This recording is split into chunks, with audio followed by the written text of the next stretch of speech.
இந்த question ப்ரீவியஸா SSC எக்ஸாம்ல கேட்டிருக்காங்க. ஸோ வரக்கூடிய டிஎன்பிசி, எஸ்எஸ்சி, பேங்கிங், ரயில்வேல இதே மாடல் சம் கேட்க வாய்ப்பு இருக்கு. அதாவது ஒரு பின்னம் இருக்கு, அதோடைய நியூமரேட்டரை 60% அதிகரிக்கிறாங்க. அதே மாதிரி டினாமினேட்டர் வேல்யூவை 40% அதிகரிக்கிறாங்க.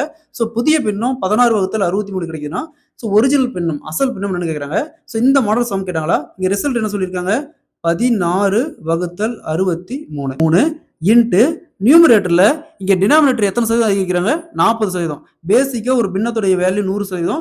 அது கூட இங்க அதிகரிக்கிறாங்கன்னா கூட்டிக்கணும், குறைக்கிறாங்கன்னா மைனஸ் பண்ணிக்கணும். ஸோ அதிகரிக்கிறாங்க 40%. அப்போ 100 + 40 140%. அதை நியூமரேட்டர் போட்டுக்கணும். அதாவது டினாமினேட்டர் வேல்யூவை நியூமரேட்டர்ல போட்டுக்கணும், 140%. அதே மாதிரி இங்க டினாமினேட்டர்ல இங்க நியூமரேட்டர் வேல்யூ எத்தனை சதவீதம் அதிகரிக்கிறாங்க, 60%. அப்ப 100 + 60 160%, 160%. அப்படியே ஆப்போசிட்டா போட்டுக்கணும்.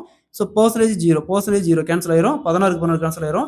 ஸோ 7ஆல கேன்சல் பண்ணா இங்க 9, இங்க 2. அப்ப 2/9. ஸோ ஒரிஜினல் பின்னம் பார்த்தோம்னா 2/9. அதை நியூமரேட்டரை 60% அதிகரிச்சு பிளஸ் டினாமினேட்டரை 40% அதிகரிச்சுமா புதிய பின்னம் 16/63 கிடைக்கும். So option A is the correct answer.